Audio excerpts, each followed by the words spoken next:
Hello everybody and welcome to Swamp Monkey Reactions and Stories. Today we are reacting to again another castle video in the UK European area. This is going to be a Welsh castle. I do not know what the name of the castle is actually called. I will not pronounce it if I don't know it. Thank you guys for sticking to this. I see I'm growing every day on this channel and I love it so much. If you like what you see on this channel, please hit the notification bell, like this, and subscribe if you want more of this. It helps my channel greatly.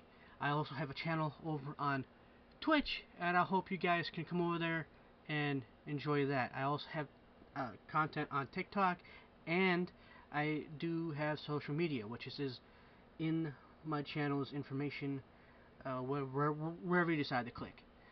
Thank you guys again for all the attention, and I hope to see you guys in my Twitch eventually. But for now, we're going to react to this almost 20-minute video on this castle. I've been really enjoying these. Let's get to it.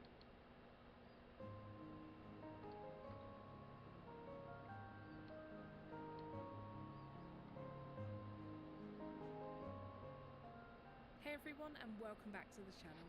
In this week's video we are sharing our last video in the North Wales series for now, at the incredibly charismatic Beaumaris Castle. The stronghold sits on the island of Anglesey and is famous as the greatest castle never built. It was... Okay, I just want to say this once. Of all the castles I've seen a total maybe of, this is my third one. This is my third one. I love seeing moats in castles. Of all the TV and entertainment I've ever seen, this has always been fascinating to look at, is the moats, the water system that they designed around the castle. It is just beautiful. Oh yes, and this castle design is kind of inspiring as well. the last of the royal castles that were created by Edward I, and perhaps his final masterpiece. It's nothing more than a breathtaking example of medieval ingenuity. From the moment you step through the gatehouse, you're transported back in time.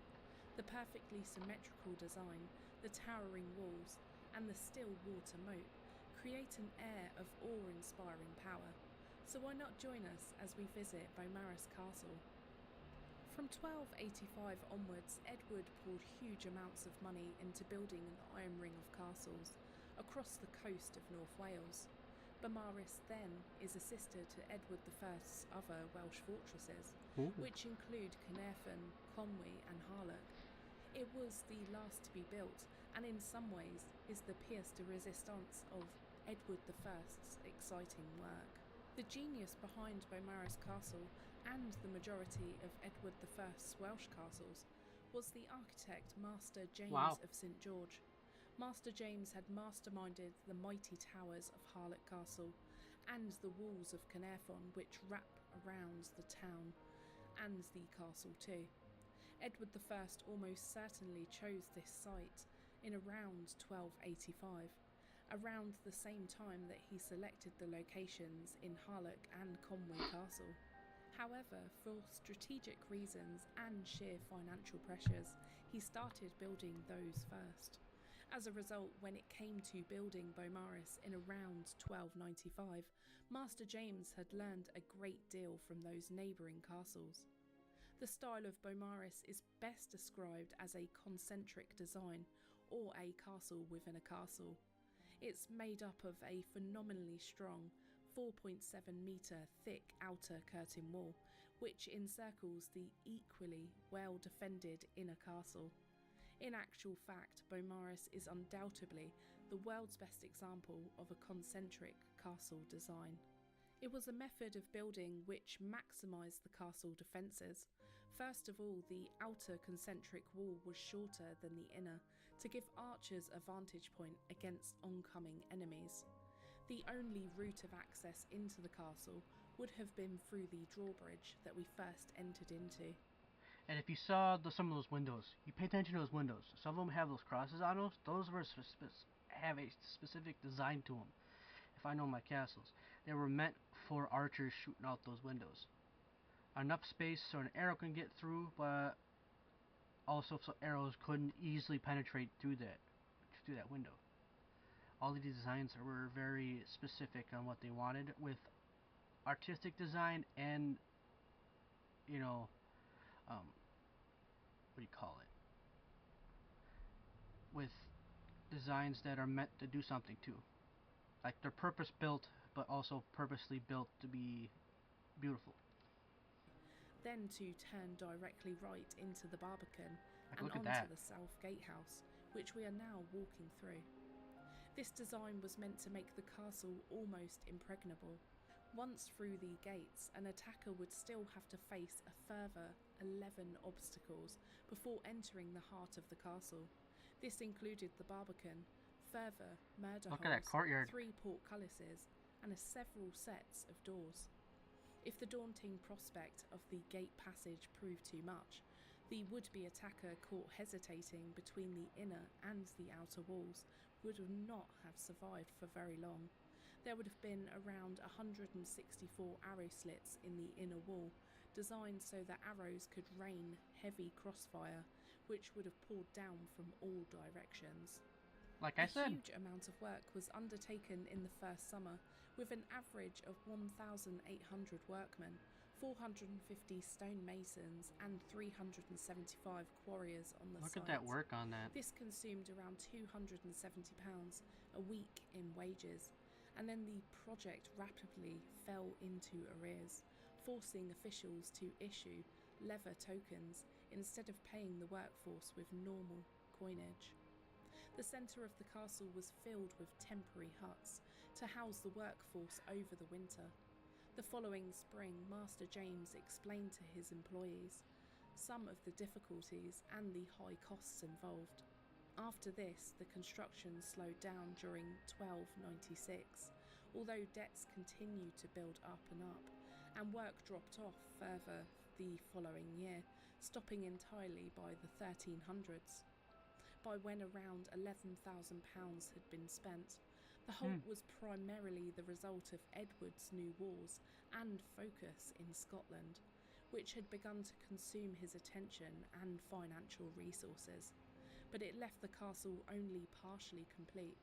The inner walls and the towers were only a fraction of their proper height, and the north and northwest sides lacked outer defences altogether. By 1306, Edward had become concerned about a possible Scottish invasion of North Wales, but the unfinished castle had already fallen into a poor state of repair. Work recommenced on completing the outer defences, first under James's direction, and then, after his death in 1309, Master Nicholas de Darnford. This work had finally halted in 1330, with the castle still not built to its intended height. By the end of the project, around £15,000 had been spent, which was a colossal sum for the period. A royal survey in 1343 suggested that it needed at least another £684 to complete the castle, but this just was never invested. That's a lot of money back then. That's a lot of money. Beaumaris was really a vanity project for Edward I. He was a ruthless king who was fixated upon gaining the control of Wales. Master James had also learned lessons from his work upon coastal Carnarvon. He planned an ingenious system of docks and water gates to allow ships to supply the castle in the case of a siege. You can see this in the present docking gate, which is adjacent to the modern ticket office and where we first entered inside the castle. Ships carrying as much as 15 tons of cargo could unload from there. In addition, Master James devised a deep symmetrical moat, which was designed to be filled by the incoming tides. The level of planning which went into Beaumaris was matched by its phenomenal expense and labour costs. I wonder what that is.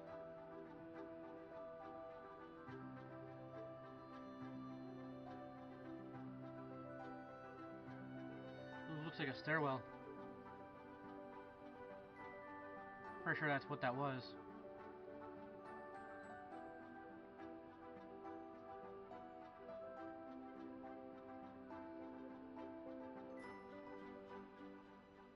The outer curtain wall contains an almost symmetrical 10 towers, and the inner wall wraps around 6 formidable stone towers, and also the north and the south gatehouses. The moat would have circled round the entire fortress, although it's been partially filled in today. Although the main parts of the castle were built extremely quickly, with work beginning in 1295 and ending in 1330, the towers, gatehouses and defences were never finished, and that's quite apparent as you visit the castle today. If the castle had been fully finished, its modern appearance might have been much grander. The 2 round towers which flank the northern gatehouse are at the tallest in the entire castle, but even these are about 10 metres shorter than they were actually meant to be. They lack battlements and the intended roofing. All of the other towers in the internal ring of the castle are about half the height planned. The original designs crowned them with grand turrets, which would have given the castle a very distinctive skyline. To top it off, the gatehouse I would at the love to front visit of the these castle places one of looks these days. formidable, but the original plans would have given it a second story of rooms and fortifications, effectively doubling its height. The northern gatehouse, which stands opposite, was meant to span to the same size too. What you see today is undeniably impressive, but it could have been much stronger still. So why was Beaumaris Castle left unfinished? It was partly due to the death of Edward I in 1307 and king of had something to do with architect it. Master James of St George in 1309. But it was more than that. Both died on the borders of Scotland, showing that Edward's attentions were then more fixed upon conquering the Scots than controlling the Welsh. Strategically too, Beaumaris was placed outside of the action. From around the 1300s onwards, That's the church or the the majority of cathedral or Welsh something like that, English isn't it? skirmishes had ended, and any smaller areas of resistance were centred around Harlech and Conwy.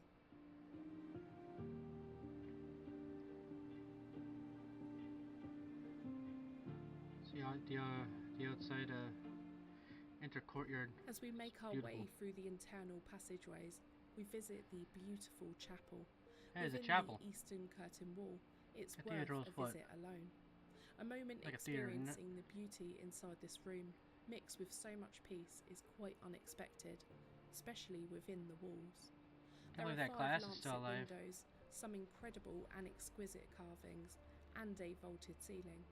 It remembers all of the feel of the medieval mass that would have taken place inside, and this place just truly takes you back in time. I wonder how fresh those carvings would have looked back then, huh?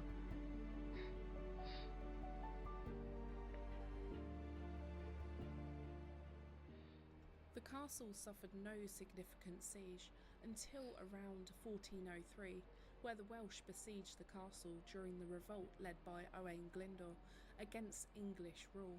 However, it was retaken by the English only a couple of years later in 1405. Beaumaris Castle was a strategic location during the English Civil War, since it controlled part of the route between Ireland and the King's headquarters in England. The castle was managed on behalf of the King of the Bulkley family. In 1646, parliamentarians defeated royalist armies, and Colonel Richard Bulkley surrendered the castle. Royalists revolted against the parliamentarians once again in 1648, but eventually surrendered a second time in October of that year. The castle was not slighted or damaged, as was the fate of many castles captured by the parliamentarians under Oliver Cromwell. Architectural defences were crucial for survival due to the need of protection against potential royalist invasions from Scotland. When Charles II returned to the throne in 1660, he restored the Bulkley family as constables for Beaumaris Castle. By this time, the castle had already been stripped of its valuable sources, including the lead-based roofs. Therefore, the castle then fell into a state of neglect, eventually becoming dilapidated and overgrown with ivy.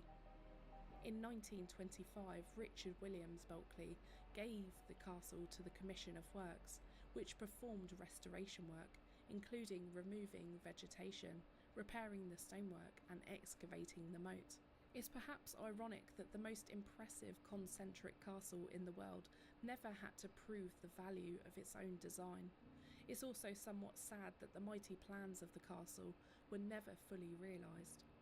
Effectively, the castle is a blueprint of what it could have been. Sadly too, Beaumaris was passed over during the 1800s. During this period, writers and painters of the Romantic movement used the decaying remains of the once proud castle as inspiration for their art and poetry. Turner painted the decaying walls of both Conwy and neighbouring Caernarfon. Beaumaris, however, remained perpetually isolated from the main action, alone and ivy-covered, huddling on Anglesey. In the middle of the castle you will see a large lawn inside the inner castle walls. This is the inner bailey or the ward. Today there are no wooden buildings, but back in the 13th and the 14th centuries, this would not have been an empty space. Yeah, I'm it would pretty have sure now a lot had of stuff. some demolished stone buildings and several wooden buildings. During its time in use, there would have been stables as well as the hall and chambers outside. Wood don't last that long. Which you would find a mixture of small industrial buildings used to support the garrison. The space is very open inside, and much of the living quarters, the prison and the chapel are built into the walls themselves. You can investigate the extensive internal passageways and the countless nooks and crannies without realising the place was never finished. You can tell it had plans on top to be bigger. Look at that. So sad. During the summer of 1592, that castle would have been beautiful. The castle was to be host to a most violent death as a Catholic priest by the name of William Davies. Davies had been attempting to help other priests travel to Spain when he was arrested. He had been questioned and sent to Ludlow at one stage, but all in vain. He remained defiantly Catholic, which under the reign of Elizabeth I was not tolerated. He would eventually be sentenced to a traitor's death by being hung, drawn and quartered. In 1987, William was declared a Catholic martyr by the Pope. As with most of our visits, we read and hear about reportings of strange sightings over the centuries. The castle's most active spot seems to be its chapel, where people have reported the sound of ghostly chanting. Some have even been able to record the chilling melody when it wasn't audible to the naked ear. Also in the chapel, visitors have been known to find themselves standing in an icy cold spot that tends to appear and disappear abruptly. Visitors have also experienced an uneasy feeling of being watched whilst they roam the corridors. Apparitions have been sighted and the footsteps of people from long past have been heard in and around the castle. Some also report an intense feeling of loneliness when they visit the site. The most disturbing activity at the castle is probably the sound of disembodied pained screams that appear to come from no living source. Central to the castle's ghostly tales is the legend of Sir Roger, a knight who, according to lore, met a tragic end within the castle grounds. His spirit, clad in tarnished armour, is often seen wandering the battlements, his gaze forever fixed on the distant horizon. Those who have crossed paths with this restless knight recount a palpable sense of sorrow. The corridors are also known as an uncomfortable place to be in, with a very strong feeling of being watched and followed when passing through them. The castle, with its rich tapestry of history and hauntings, offers a unique blend of education and exhilaration. Whether you're a history buff keen to explore its architectural wonders, or a paranormal enthusiast eager to uncover its ghostly tales, Beaumaris promises an experience that will both enlighten and enthrall. It's a hallway right there. A visit to the castle is a must-do when visiting Anglesey. The town of Beaumaris has its own jail, some lovely ice cream spots, restaurants, a boat tour to see the puffins, and of course, make sure you do a walk along the pier and have a look at the Menai Strait with Snowdonia's great mountains in the backdrop. So that's it for this week. and we really hope that you've enjoyed our visit to Beaumaris Castle as much as we have Beaumaris. being able to explore it. Well, that was a beautiful video. This end bit is just the outside stuff of it. We don't need to see that. We already saw a bunch of it. But thank you for this wonderful, wonderful video. You guys do a wonderful job at pinned on places. These videos are just something to look at. The stuff from our past, stuff from pasts. Thank you guys again for doing these videos. They're just wonderful. Um, and then now on to you guys, the viewers that have been watching this all the way through. Please hit that like. Thank you guys for sticking to the end of this video. Like I always say, if you like what you see, leave a comment, like, and subscribe, and hit that bell notification for more videos just like this. I plan on to keep going as long as I can. Some videos might change here and there depending on what my criteria is going to be on about this. But thank you guys for everything that I've seen. I've been growing a little bit at a time. Until next time, please go check out the rest of my videos. I have a bunch on here, and I hope to see you guys very soon. Have a good night.